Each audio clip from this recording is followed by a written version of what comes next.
My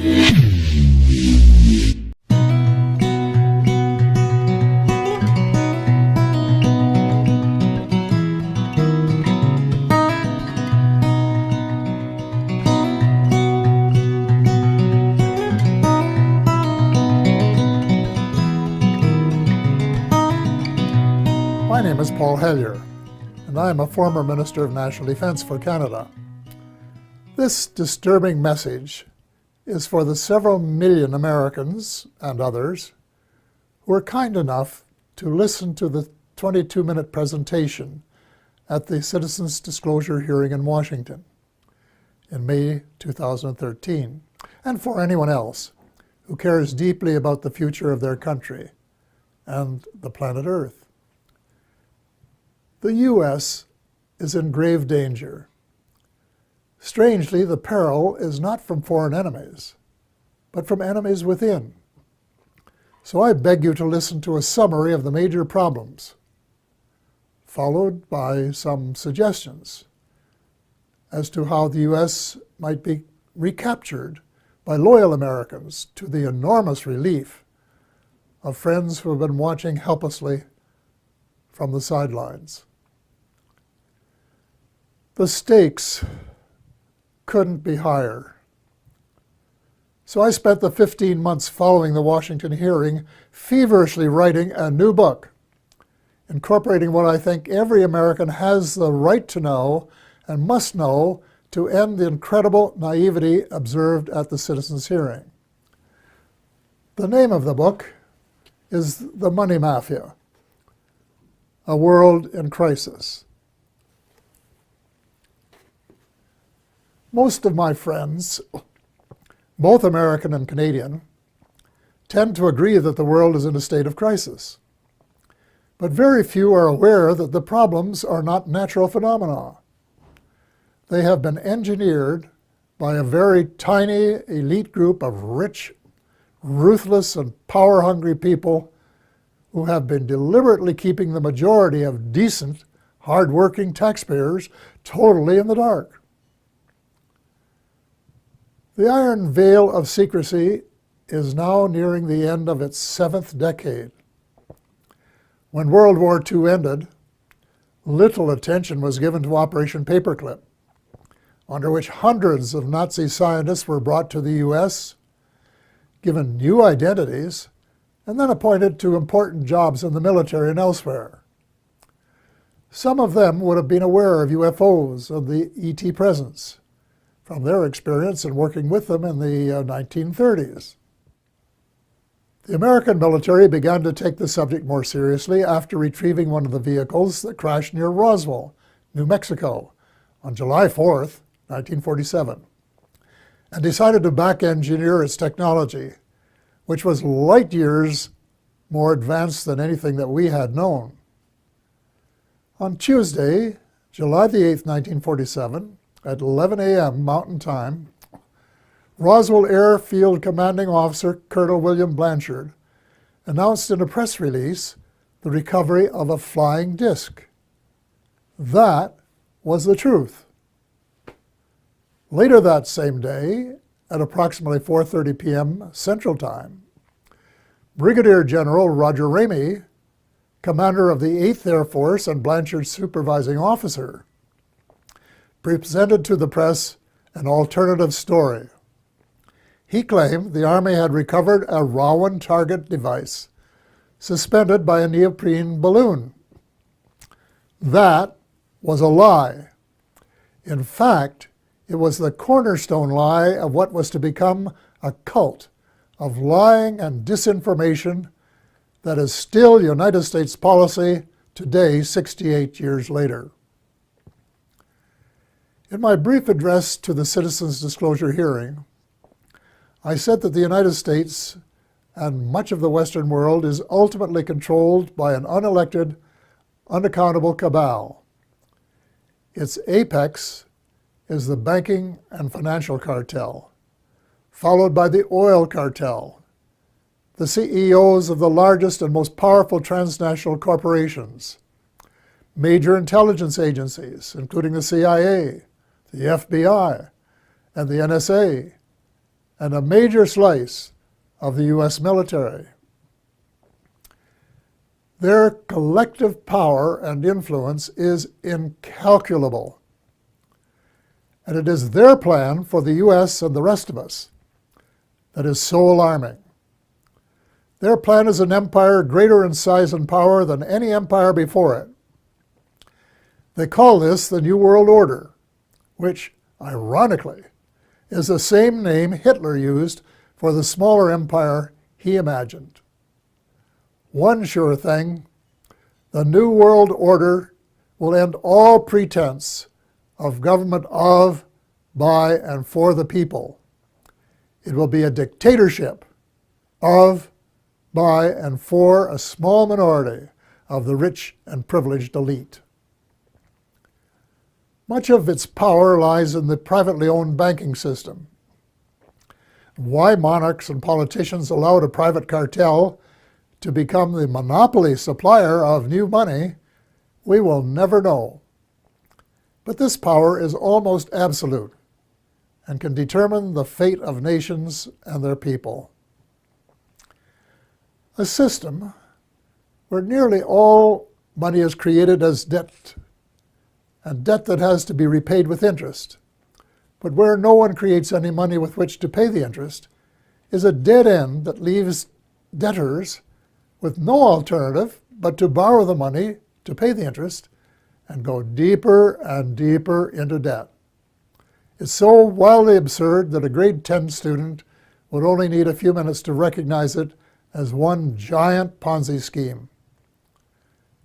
Banks can invest $5 million and leverage it to create $100 million in loans that have to be repaid with interest. In effect, they skim 95% off the top of every loan. That is the reason I call them the money mafia. Monetary reform is the most urgent of all essential reforms, and my book contains a specific formula that the brave Occupy Wall Street protesters could have used to advantage when asked, "But what do you suggest?" What they lacked was the answer to that question. If about 99% of the population don't understand a deception that has been responsible for the Great Depression of the 1930s, the terrible recessions of 1981-82, 1991, and the Great Recession of the 21st century, it's not too difficult to understand why there are so many skeptics about UFOs and their occupants, even though several species have been visiting planet Earth for thousands of years. The crashes near Roswell, New Mexico, that I referred to earlier, were, in a sense, watershed events. In Canada, Wilbert Smith, a senior officer in our Federal Department of Transport, of which I later became minister, wrote a top-secret memorandum to his boss based on information he had received during a visit to our embassy in Washington. The memo, dated November 21st, 1950, read in part as follows. A, the matter is the most highly classified subject in the United States, rating higher even than the H-bomb. B, flying saucers exist. C, their modus operandi is unknown, but concentrated effort is being made by a small group headed by Dr. Vannevar Bush. D, the entire matter is considered by the United States authorities to be of tremendous significance. A control group of 12 senior civilian scientists and military officers was established by President Truman. They were known as the Majestic 12, or MJ-12, which issued a memorandum that included how to respond to UFO sightings by saying that they were natural phenomena, such as plasma or swamp gas, or that the observer might have been imbibing too much Jack Daniels bourbon. Nothing could be further from the truth. Under the Eisenhower administration, much of the physical engineering was transferred to underground facilities in Nevada and Arizona. Meanwhile, much of the control was transferred to civilian agencies in order to create plausible deniability as to its existence. When President Eisenhower wanted to take a look at the restricted areas, he was denied access. It was only when he threatened to send in the First Army that it was agreed that he could send 3 confidants to look at the secret areas 51 and S4. They reported that the Roswell vehicle was indeed being back-engineered by United States forces. President Eisenhower was so distressed by the situation that he included in his farewell address to the nation that his fellow Americans should beware of the military-industrial complex, which, according to one witness, was his way of saying that the ET file had fallen into the wrong hands. Indeed it had. It was under the control of the military-industrial complex, otherwise known as the financial, intelligence, and military wing of the all-pervasive cabal, which has seized control of the United States and much of the balance of the world. Beginning with Eisenhower, not one of the presidents of the United States has been given completely honest advice by his civil, military, and intelligence advisors, nor fully briefed on the ET presence and technology. The military-industrial complex adopted a strategy of perpetual warfare to enhance its own power and profit. It is inconceivable that this plan was discussed and approved in advance by any American president. Wernher von Braun, the German rocket scientist who came to the U.S. at the end of World War II, told my friend Dr. Carol Rosen, who worked with him, that they, the military-industrial complex, in order to maintain perpetual war, had to have an enemy. First, it will be the communists, he said. Then it will be the terrorists.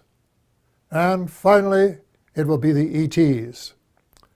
So far, the plan has been unfolding exactly as forecast. The cabal, sometimes referred to as the shadow government, has been in control. When Sarah McClendon, veteran White House reporter, asked President Bill Clinton why he didn't do something about UFO disclosure, Clinton replied, and I quote, "Sarah, there's a government inside the government, and I don't control it." End of quote. Imagine the President of the United States and Commander-in-Chief of the Armed Forces isn't cleared to know what his troops are doing. Well, with the end of the Cold War, the Pentagon wrote a new defense plan, popularly known as a project for the new American century. It was very far-reaching and involved conquest of much of the world by financial or military means, whichever was easiest. The document, which very few people were aware of, admitted that it was so far-reaching that it might be too much for Americans to swallow in the absence of some catastrophic and catalyzing event like a new Pearl Harbor. Well, Lady Luck appeared to be on their side in the form of September the 11th, 2001. Amateur foreign pilots trained in the U.S. allegedly hijacked planes and flew them into the sides of the World Trade Towers 1 and 2, and then into the Pentagon. Later in the day, the buildings collapsed. President Bush declared war on the terrorists and invoked the provisions in the North Atlantic Treaty, under which an attack on any one country is considered to be an attack on all. The reaction was unprecedented since the outbreak of World War II and the later attack on Pearl Harbor. The English-speaking world in particular was incensed, and a high percentage of Americans were prepared to nuke the perpetrators. Defense Secretary Donald Rumsfeld soon announced that, quote, that means war against Iraq, end of quote, even though there was absolutely no evidence of Iraqi complicity, none whatsoever. Although most Muslims had been sympathetic to the U.S. in the immediate aftermath of 9/11, as soon as the bombs started dropping on Baghdad, moderate Muslims by the thousand were so outraged and overcome by hate that they opted for a terrorist response. From that day on, it would be difficult to find a terrorist who did not have "Made in the USA" etched on his or her soul. Now, more than a decade later, the situation becomes even darker as the truth about 9/11 begins to emerge from the burial ground of a controlled press. We find that high officials in the George W. Bush administration knew of the attack weeks in advance and made no effort to prevent it. On the contrary, the evidence points to complicity when we find that not just 2, nor 3 buildings collapsed, nor 4, nor 5, nor 6, but 7. Some, if not all, had been rigged for controlled demolition. But that isn't all. A new weapon of mass destruction was used that reduced the concrete and steel to dust before it reached the ground. If you have any doubts about this, get a copy of Dr. Judy Wood's book entitled, "Where Did the Towers Go?" 500 pages of meticulous evidence. The unfolding story reveals the greatest mass deception in history, with the most universally negative consequences. Far more important than the long lineups for security checks at airports. We have been stripped of our civil rights one by one, including, I regret to say, habeas corpus, reversing 800 years of progress. Country was set against country, religion against religion. Words like peace and negotiated settlement, which had been possibilities before 9/11, were lost in the jungle of lies. The cabal, also known as the military-industrial complex, was not interested in a just settlement. It wanted perpetual war, and that was what its heinous deception achieved. It also robbed the once great United States of America of its last vestige of moral leadership. Worse, by invoking NATO, it transformed a defense alliance into a US-led task force. And by recruiting former countries from the Soviet Union, an obvious provocation to Russia, it has managed to create rumblings of a new Cold War. The danger lies in the fact that the New World Order is not limited to old boundaries and concepts of empire, and we seem hell-bent toward a third world war. Horrible beyond human imagination. It must not be allowed to happen. Almost every president since Eisenhower has been under the control of the cabal, and President Obama, regrettably, has been no exception. Before he was sworn in as a new president, I saw a picture of his economic advisors, and I said, uh-oh, the same old gang who permitted the Bush recession. Nothing will change. Then when the president persuaded innocent allies to join in a second unwinnable war in Iraq, and a senior U.S. military commander confirmed that it would take several years to win, it was obvious that President Obama was playing the military-industrial alliance game. and that it would be the only winner. Extreme Islam is an ideology, and it can't be killed by smart bombs. Most ISIS recruits begin as young idealists who are repelled by the way the world is being run and are looking for a better way. Any effective strategy must be to win their hearts and minds and not just to kill them and make them martyrs to a cause. Step number one is to convince President Obama that the policies of his predecessor benefit no one but the arms manufacturers. So all non-Muslim members of the coalition should withdraw from the war against the Islamic State and begin to reverse all of the wrongs committed by the West in recent years.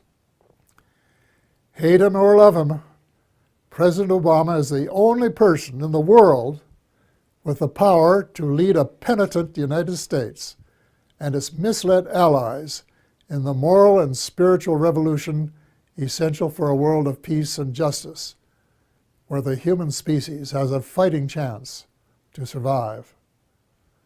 The transformation has to be reversible before the next U.S. presidential election, which could be the point of no return. Ultimately, the Muslims must be allowed to settle their own problems. Before 9/11, Iraq was a Sunni dictatorship that treated its Shia brothers and sisters badly. The U.S. deposed Saddam Hussein and established a new Shia majority that treated its Sunni minority unfairly. The seeds of further conflict were born. The Muslims must resolve their age-long differences as Christians and of different denominations have recently been able to do. Perhaps the United Nations might be invited by the Muslims to convene a meeting of both temporal and religious leaders in search of a better way of settling grievances and differences. Meanwhile, it's time that all the Abrahamic religions, Christianity, Judaism, and Islam, kissed and made up. I was in my 80s before I knew that Allah was my God. My guess is that the majority of Christians are equally ill-informed. And the Israelites should start treating Palestinians as the blood brothers that they really are, instead of as inferior beings. It is wise to remember that the original covenant with the Creator applied to all of Abraham's children, and not just to the favored few. The bottom line is that the use of drones, suicide bombs, and crushing military superiority on the part of Christians, Muslims, and Jews are all prohibited by their holy books. The next step is to persuade all the major religions to practice the one principle that they have in common, which is to treat others the way they would want to be treated if the roles were reversed. Universal practice of the Golden Rule would transform the world. I get hundreds of emails from decent Americans and like-minded individuals in a dozen countries who want nothing more than the end of militarism and a massive shift in priorities toward universal peace and justice. Quite a few are involved in small projects that are making a significant difference at the micro level. But most of them are realists and recognize that the cabal doesn't want peace and justice. It wants power, wealth, and empire. So what can an individual do in the face of unprecedented power and wealth? The cabal, headed by the banking cartel, has almost unlimited financial power. But we, the people, have the numbers and must combine our limited power to form a critical mass that can move mountains. There is no guaranteed formula, but an educated guess would be that if 5 million decent and determined Americans got a copy of The Money Mafia, A World in Crisis, read it carefully, and then actively supported the comprehensive action plan set out in it, a miracle could happen. Each one of the 5 million would have to write a personal letter to the president, their senator, and their congressperson, demanding action forthwith in each of the critical areas in the same spirit of bipartisanship that would be expected in a war to save the world, which is exactly what is at stake. I am not going to repeat the list of essential reforms here, except for a few key items. The U.S. should play a leadership role in ending the private bankers' monopoly to print money.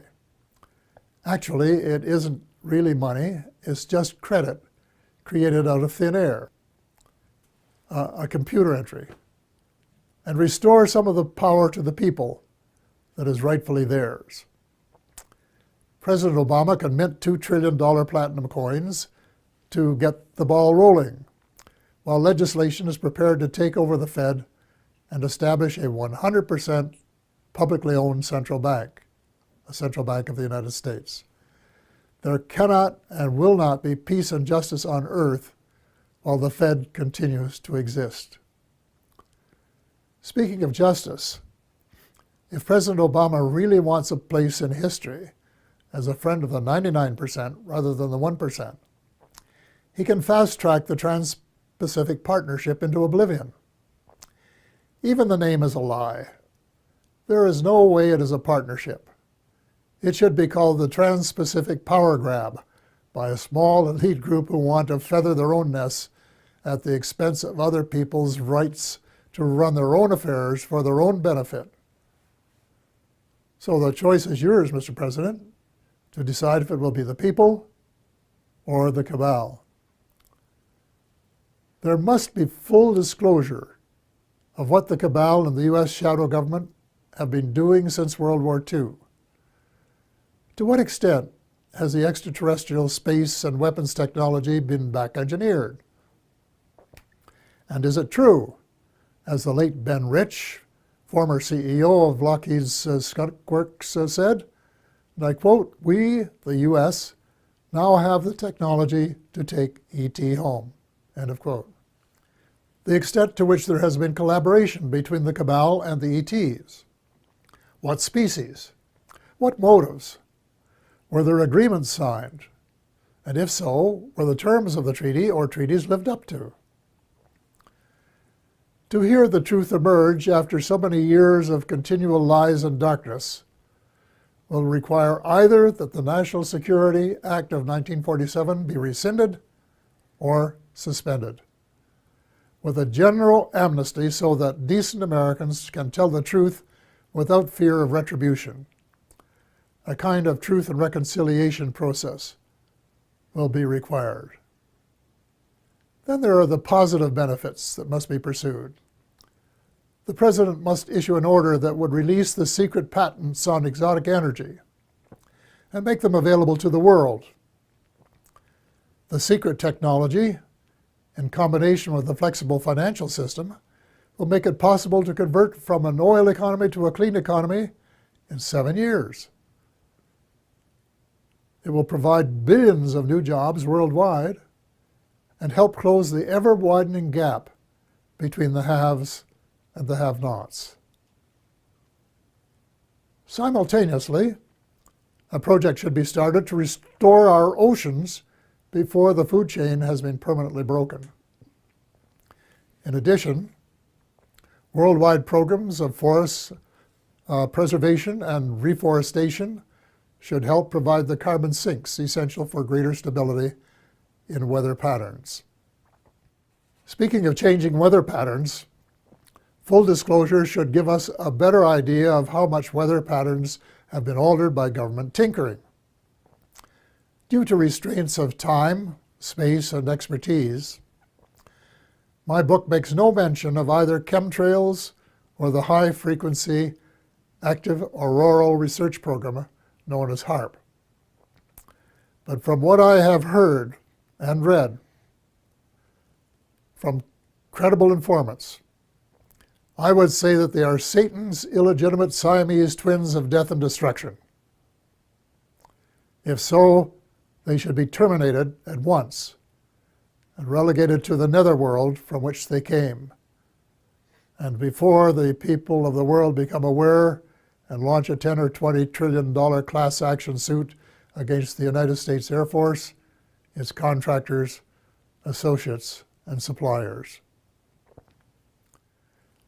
A visit to the battlefields of World Wars I and II in November of last year affected me profoundly. The slogans were everywhere. Never again. We had seen the horror of man's inhumanity to man, which was sordid beyond belief. Yet as I reflected on the real world of today, I thought that the millions who gave their lives had died in vain. Even before the Second World War was over, a group of greedy, self-centered men were plotting the next round, and they have been working assiduously at their plan. The same symptoms of mass unemployment, poverty, and seeking military advantage have been replicated. But the next time, we would start off with weapons of mass destruction just in their infancy then. The next time, it is not just supremacy that is at stake, although there are some who think so. It is the survival of the human species that is at stake. God will not be mocked. We have been given the choice of making our planet uninhabitable, as we have been told some other species have done, or we can move in the opposite direction of peace, love, justice, and cooperation for the betterment of all, rich and poor alike. We have been given a few months, not years, to change course before it is too late. The choice is ours. We are the ones who are destined to write our own history.